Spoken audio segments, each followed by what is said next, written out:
Halo, salam sejahtera untuk kita semua. Yang saya hormati Bapak Tutor. Perkenalkan, nama saya Dosdoi Firman Narotama dengan NIM 0558434461. Saya berasal dari program studi Sistem Informasi UPBJJ Bogor. Di sini saya ingin menjelaskan tentang tugas 3 struktur data. Seperti yang kita lihat di layar, ada 2 soal. Yang pertama, buatlah program pencarian menggunakan algoritma DFS dalam bahasa Java. Dan yang kedua, buatlah program pencarian menggunakan algoritma BFS dalam bahasa Java. Mari kita mulai. Mari kita mulai dengan soal nomor 1.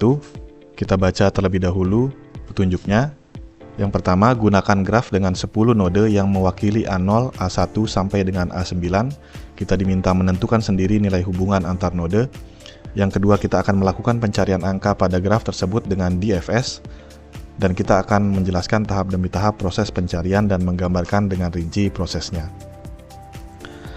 Pertama, bayangkan kita punya 10 kotak, saya beri nama kotak A0 sampai dengan A9. Setiap kotak berisi sebuah angka. Misalnya, kotak A0 berisi angka 10, kotak A1 berisi angka 25, dan seterusnya sampai dengan kotak A9 yang berisi angka 100. Kita akan coba melakukan pencarian angka N sama dengan 90 yang tersimpan di dalam node A8 dengan titik awal pencarian pada node A0. Kotak-kotak ini saling terhubung lewat garis, mirip seperti peta jalan antar kota, atau seperti ruangan-ruangan yang dihubungkan pintu. Jadi, dari satu kotak, kita bisa pindah ke kotak lain yang terhubung dengannya. Di sini saya mengambil contoh, dari kotak A0 kita bisa jalan ke kotak A1 ataupun A2, dan dari A1 kita bisa berjalan ke A3 ataupun A4. Begitu seterusnya. Susunan hubungan ini dalam istilah komputer disebut graf. Nah, tugas kita sederhana. Kita mau mencari angka 90. Kita mulai jalan dari kotak A0, lalu menyusuri kotak demi kotak, sampai ketemu kotak yang berisi angka 90. Pertanyaannya, dengan cara apa kita menyusurinya? Disinilah muncul 2 metode tadi, DFS dan BFS. Ya, di sini saya masih menggunakan aplikasi Visual Studio Code, dan saya sudah membuat public class di sini, yang saya beri nama pencarian graf. Kita sudah masukkan tadi sesuai dengan perintah dari soal, kita membuat 10 node yang berisi angka 10 sampai dengan 100. Dan pertama kita akan mencoba menggunakan cara DFS.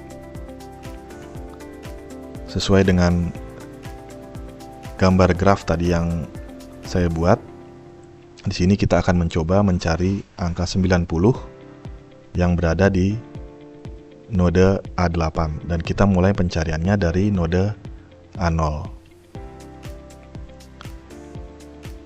Kita coba melihat hasil dari programnya.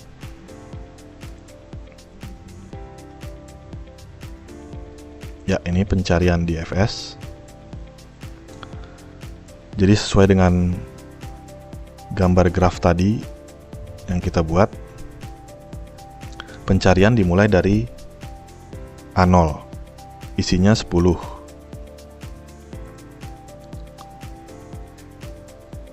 Karena bukan 90, jadi pencariannya berlanjut.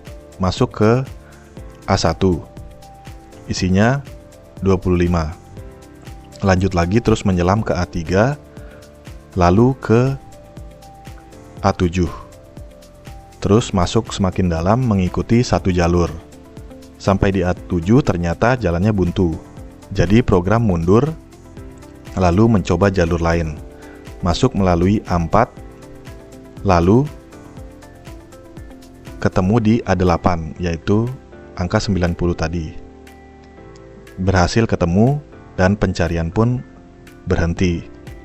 Yang menarik, ada beberapa kotak yang tidak sempat dikunjungi sama sekali karena angkanya sudah ketemu terlebih dahulu. Jadi, DFS ini cenderung cepat kalau kita beruntung menemukannya di jalur pertama. Ya, kita berlanjut ke soal nomor 2, yaitu BFS. Dengan contoh yang sama, kita akan menggunakan metode pencarian BFS. Kalau di DFS tadi kita langsung menyelam dalam satu jalur, BFS justru kebalikannya. Dia memeriksa secara merata atau melebar terlebih dahulu. Kita coba ke programnya. Di sini kita coba run. Ya, ini dia pencarian dengan BFS.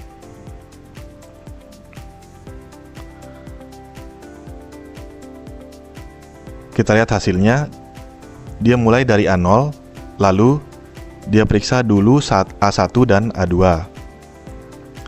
Setelah itu baru dia maju ke A3, A4, A5, dan A6.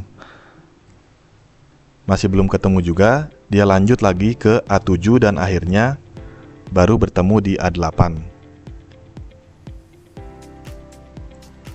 Jadi BFS memeriksa kotak lebih banyak dibanding dengan DFS tadi, karena dia teliti memeriksa lapisan demi lapisan terlebih dahulu sebelum maju lebih jauh.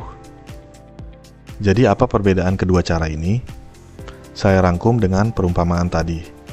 DFS itu seperti orang yang penasaran dan masuk ke satu lorong sampai dengan habis dulu, baru mundur kalau jalannya buntu. Sifatnya cepat dan hemat, tapi belum tentu menemukan jalan yang paling pendek. Sementara BFS seperti orang yang sabar dan teliti, memeriksa semua yang dekat dulu sebelum melangkah lebih jauh. Cara ini lebih menjamin ketemu lewat jalur terpendek tapi memeriksa lebih banyak kotak. Pada tugas saya, kedua cara sama-sama berhasil menemukan angka 90. Bedanya hanya pada urutan jalannya dan berapa banyak kotak yang diperiksa. Jadi kesimpulannya, DFS dan BFS adalah dua cara berbeda untuk mencari sesuatu dalam sebuah jaringan titik. DFS menyelam dalam-dalam, BFS menyebar melebar. Keduanya punya kelebihan masing-masing tergantung kebutuhan. Sekian penjelasan dari saya. Source code lengkapnya ada di file PDF tugas ini dan akan saya kirimkan. Sebelumnya, saya ucapkan terima kasih atas perhatiannya. Salam sejahtera buat kita semua.